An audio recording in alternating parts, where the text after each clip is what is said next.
अब जो महाराज जी चरित्र है आगे, स्वामी जी के परम अनन्य रसिक भक्त हुए विठल दास जी। विठल दास जी नहीं, विठल दास, विठल दास जी। हितरवंश महाप्रभु का जहां कहीं भी चित्र आप लोग देख रहे हैं वो विठल दास जी की ही कृपा है। उन्होंने ही सबसे प्रथम चित्र निर्माण करवाया था श्री ठाकुर जी, श्री महाप्रभु जी का। तो ऐसा भाव आता है कि महाप्रभु जी का यश सुनकर के और श्री राधा वल्लभ लाल जी की कीर्ति सुनकर के श्री विठल दास जी सब परिकर, सब परिवार वृंदावन आ गए, सब छोड़ छाड़ के। बहुत ध्यान से सुनो, सब परिवार वृंदावन आ गए और वृंदावन आकर के पूरे परिवार को इस सेवा में लगा दिया। कोई रसोई घर की सेवा, कोई फूल घर की सेवा, श्री राधा वल्लभ जी की जो जो सेवाएं हैं, बच्चों से लेके बड़े तक सबको सेवा में लगा। पूरा परिवार ले आए वृंदावन में सेवा के लिए। बहुत ध्यान से सुनिएगा, बहुत सुंदर भाव। आप श्री का महाराज जी एक स्वच्छंद 2 दिवसीय प्रवचन विठल दास जी के चरित्र पर हो सकता है। आप श्री को स्वयं निजकर से श्री हितरवंश महाप्रभु ने पत्र लिखे और पत्र में आपसी चर्चा हुई विरह भाव में। चर्चा ऐसी है, बहुत ध्यान से सुनना, कि विठल दास जी वृंदावन आकर के रहने लगे। एक दिन यमुना जी के तट पर श्री हितरवंश महाप्रभु अपने समस्त रसिकों के संग बैठकर के चर्चा कर रहे थे और विठल दास जी वहां कोई सेवा क्रम कर रहे थे, कुछ भी सेवा का क्रम संभाल रहे थे। इतने में ही एक पत्र वाहक आया पत्र लेकर के। उसने कहा, आप में से विठल दास कौन है? उनका पत्र आया। अब विठल दास तो तुरंत उठ करके बोले, महाप्रभु जी बैठे हैं उनके सामने, ऐसे बोले पत्र आया। महाप्रभु जी ने सुन लिया, बोले लाओ पत्र दो भाई, क्या है? चरणों में अर्पित कर दिया। महाप्रभु जी ने एक सेवक को आज्ञा की, पत्र पढ़ के सुनाओ, क्या लिखा है? सौराष्ट्र देश में जूनागढ़ के राजा का पत्र था और उस राजा ने पत्र में यह अंकित किया कि हे श्री महाप्रभु जी, आपके चरणाश्रित विठल दास जी सर्वगुण संपन्न हैं।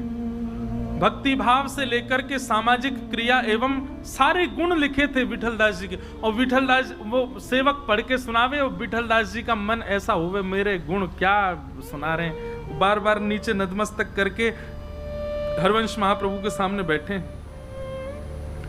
अंत में भाव क्या था?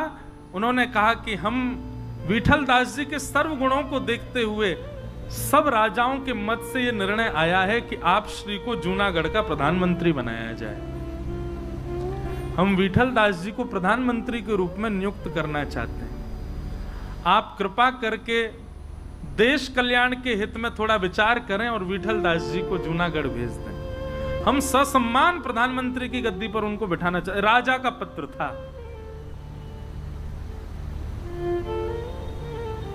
प्रधानमंत्री शब्द सुनते ही वहां बैठे सबके कान खड़े हो गए और सब विठल दास जी को देखें। पर विठल दास जी ने जैसे ही भाव सुना, नेत्रों से अश्रुपात, और मानो ब्रज के कण हाथ में ले लिए और जकड़ लिया हो, मानो जैसे वृंदावन छोड़ करके नहीं जा सकता। महाप्रभु जी बोले, विठल दास बधाई हो, क्या शुभ समाचार सुनाई दिया है आज। हमारा विठल दास प्रधानमंत्री बनेगा। जूनागढ़ के राजा ने निमंत्रण किया है, अब तो तैयारी हो। विठल दास जी नीचे नेत्र करके बैठे। ऊपर जब मुख किया तो नेत्र लाल पड़े हैं, चेहरे का ताम्र वर्ण हो गया, नेत्रों से अविरल अश्रुधार। क्या बात है, क्यों रो रहे हो? प्राण धन राधा वल्लभ, जीवन धन हित हरिवंश। मेरे प्राण राधा वल्लभ हैं, जीवन आप हैं गुरुवर, मैं आपको छोड़ करके कैसे जा सकता हूं? श्री वृंदावन सर्वस्व है। वृंदावन से विलग होने की चर्चा भी कोई करे, अरे स्वप्न में विचार नहीं कर सकता मैं।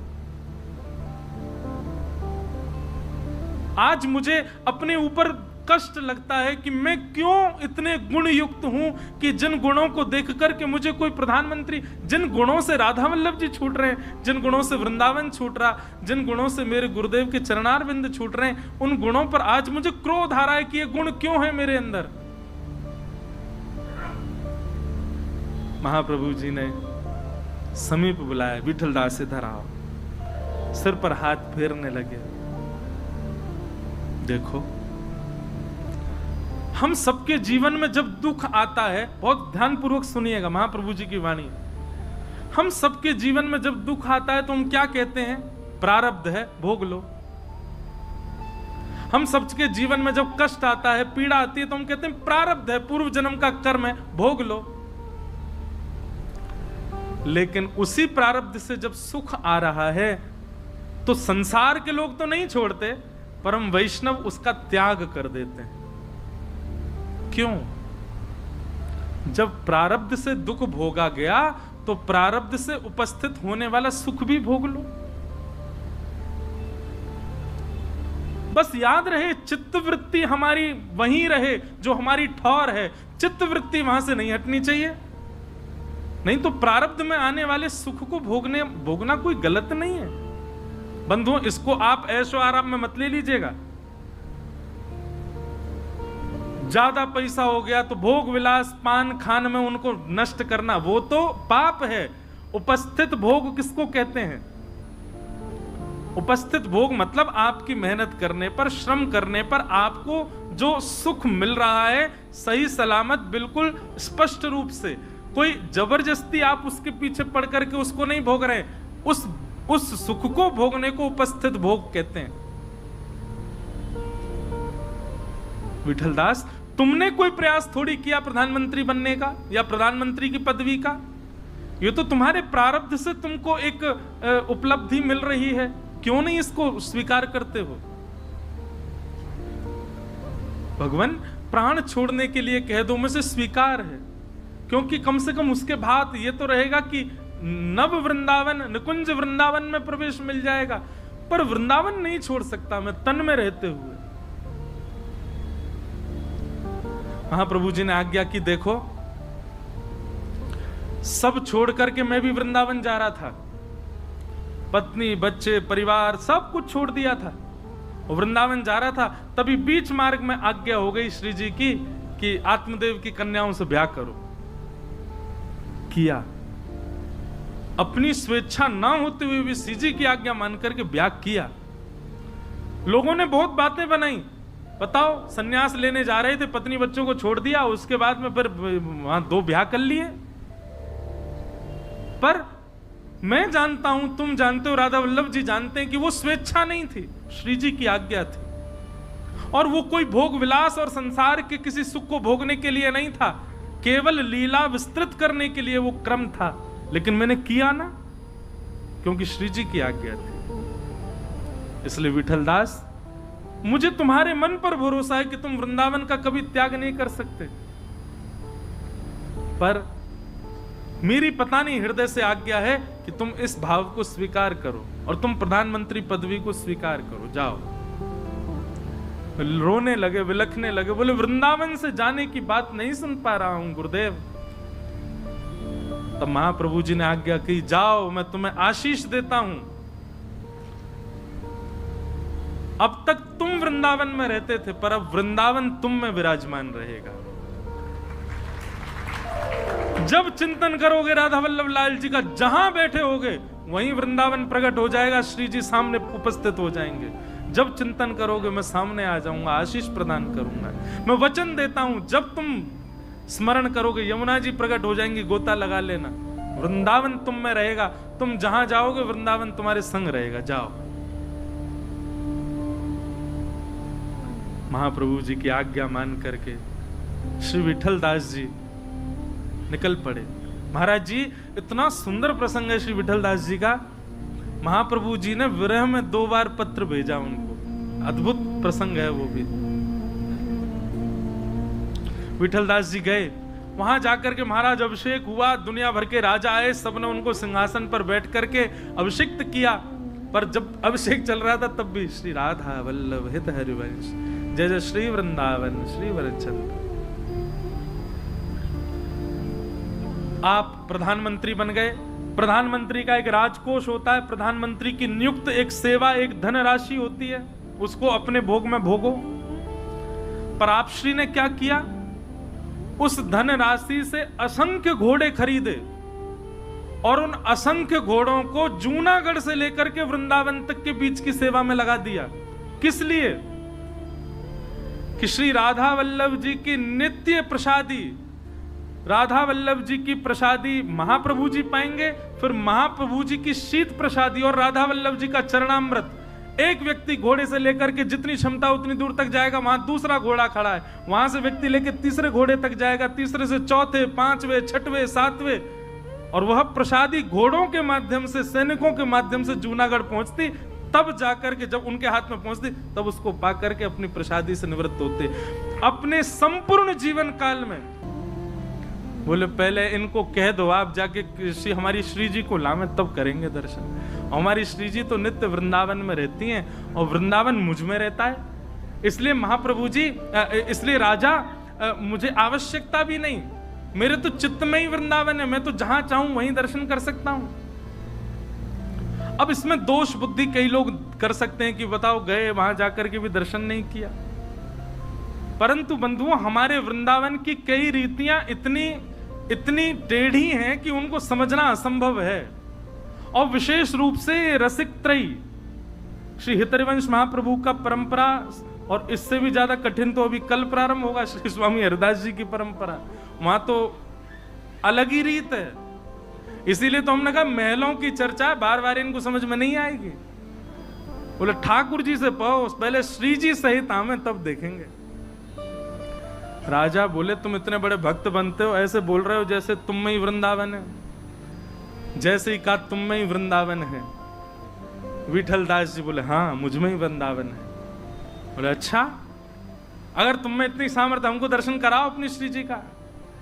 विठल दास जी ने तुरंत अपनी पीतांबरी को लेकर के और जैसे बीच में से फाड़ा, उनके वक्ष पर ही एक सुंदर बिंदु दिखने लगा। बिंदु से प्रकाश प्रकट हुआ, प्रकाश प्रकट होते वहीं यमुना जी प्रकट हो गई, सघन कुंज प्रकट हो गए, वृंदावन की रजरेणु प्रकट हो गई, ब्रज रसिक सब भ्रमण कर रहे हैं, श्री राधा ध्वनि प्रकट हो गई। और देखते ही देखते राजा ने क्या देखा, एक सघन कुंज है और सघन कुंज के मध्य में श्री हितरवंश महाप्रभु राग सुना रहे हैं, और राग सुनकर के सामने त्रिभंग लली श्री राधा वल्लभ लाल जी बैठ करके सुंदर मधुर रास का दर्शन, मधुर रास का श्रवण कर रहे हैं। राजा को दर्शन हो गए, द्वारिका में बैठ करके वृंदावन का दर्शन करा दिया। राजा तुरंत अपने सिंहासन से उतर करके आया, अपना मुकुट विठल दास जी के चरणों में रख दिया और चरण पकड़ करके बोले भगवान मुझे स्वीकार करो, मुझे स्वीकार करो। विठल दास जी बोले हमारी शरण में मत पड़े, जा वृंदावन हितरवंश महाप्रभु की चरण ले ले, वही तो कुछ श्री जी के दर्शन कराएंगे। द्वारिका में भ्रमण कर रहे हैं विठल दास जी, और भ्रमण करते करते एक मन में भाव कह रहे हैं, हमारो मुरली वारो श्याम, हमारो मुरली वारो श्याम, हमारो मुरली वारो श्याम, हमारो मुरली वारो श्याम। यही भाव गाते गाते घूम रहे हैं। बहुत सुंदर पद है, हमारे रसिक जन वृंदावन में गाते हैं।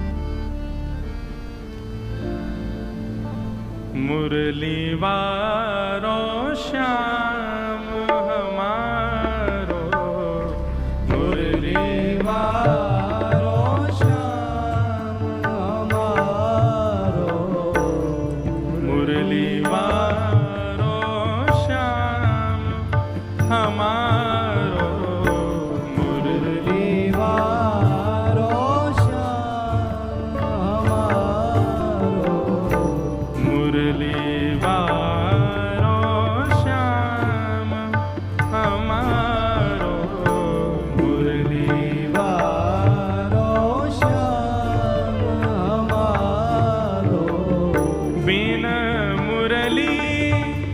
वनमाल चंद्रिका बिन मुरली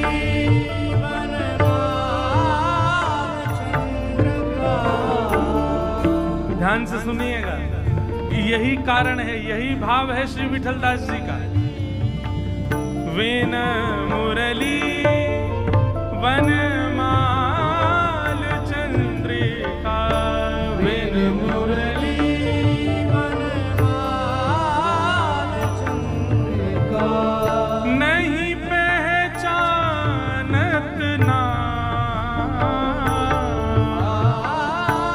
नहीं पहचानत नाम हमारो मुरली वारो श्याम, हमारो मुरली वारो श्याम, हमारो मुरली वारो श्याम, हमारो मुरली वारो श्याम।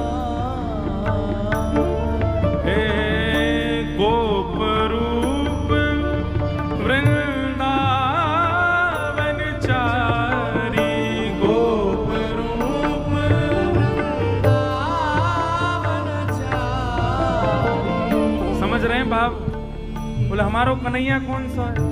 ऊंची धोती पहने, ऊंची धोती पहने, गोप ग्वालन को। अरे महाराज जी, भागवत जी में वेणु गीत में वर्णन आता है, गोपियां कह रही हैं गैयान के पामन को बांध करके दूध निकालने वाली वो जो ताके लोमना, लोमना, गैयान के पामन को बांध वाली लोमना कोई अगर पाग नहीं मिले तो लोमना कोई सिर पे बांध ले।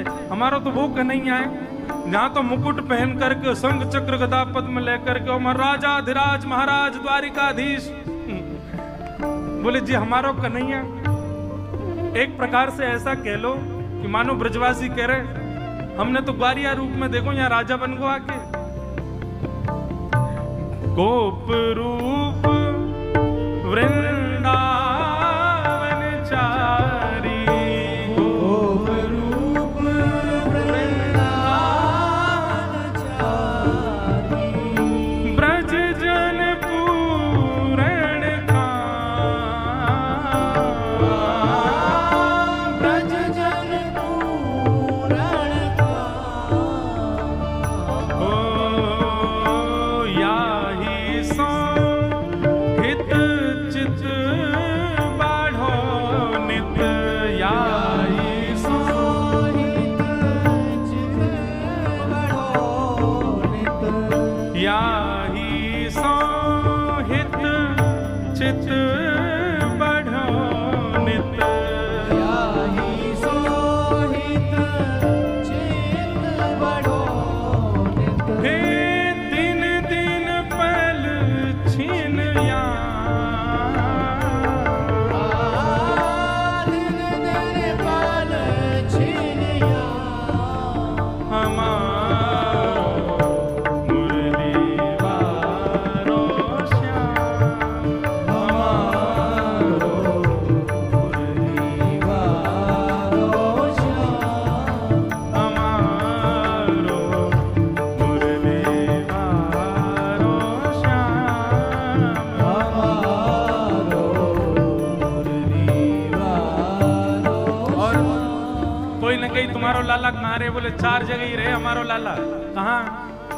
नंदीसुर गोवर्धन गोकुल, नंदीसुर गोवर्धन गोकुल, बरसानो विश्राम, बरसानो विश्राम। देखो वृंदावन कहा जाए तो गोवर्धन सहित है, और गोवर्धन कहा जाए तो वृंदावन सहित है। वृंदावन गोवर्धन अलग नहीं है। कई लोग कह सके वृंदावन को तो नाम ही ना है यहाँ पे। ये 4 जगह विश्राम की, मतलब यहाँ पे ठाकुर जी डोलवे जामे, गैया चरावे जामे, लीला करवे जामे, रहमे तो वृंदावन में ही है। नागरीदास जी को पद, नागरीदास द्वारिका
हमारो मुरली वारो श्याम, हमारो मुरली वारो श्याम, हमारो मुरली वारो श्याम, हमारो मुरली वारो श्याम। ऐसे श्री विठलदास जी का भाव सुनाया गया, जिन्होंने अपनी गुरु निष्ठा और गुरु परंपरा निष्ठा के चलते द्वारिकाधीश से कह दी पहले बंसी वारे बनो, दो भुजा वारे बनो, ग्वारिया बनो, तब दर्शन करूंगा। लेकिन बंधु एक बात बताऊं, द्वारिका में जो चतुर्भुज है ना ठाकुर जी के, अब देखो प्रकट रूप से तो श्री जी वृंदावन में भी नहीं दिखेंगी आपको, राधा वल्लभ जी, बिहारी जी आदि सब जगह आपको गादी रूप में ही श्री जी दिखेंगे, घूंघट में ही है। द्वारिका में तो हमारा भाव ऐसा है कि शंख और पद्म, शंख और कमल वाली जो दो भुजाएं ये श्री जी हैं, चक्र और गदा वाली जो दो भुजाएं ये लाल जी हैं। ये चार भुजा में दो भुजा श्री जी की है, मतलब श्री जी कृष्ण सहित श्री द्वारिकाधीश हैं, ऐसा भाव। आइंदा कभी द्वारिकापुरी जाओ, गौर तो देखियो दो भुजान ने, आपको देखूंगा शंख और चक्र वाली भुजा देखेंगे। शंख वाली भुजा किशोरी जी की है, चक्र वाली भुजा ठाकुर जी की है, दोनों सहित ठाकुर जी, उनके बिना रह ही ना सके। इस प्रकार आपके विठलदास जी नामक भक्त की चर्चा।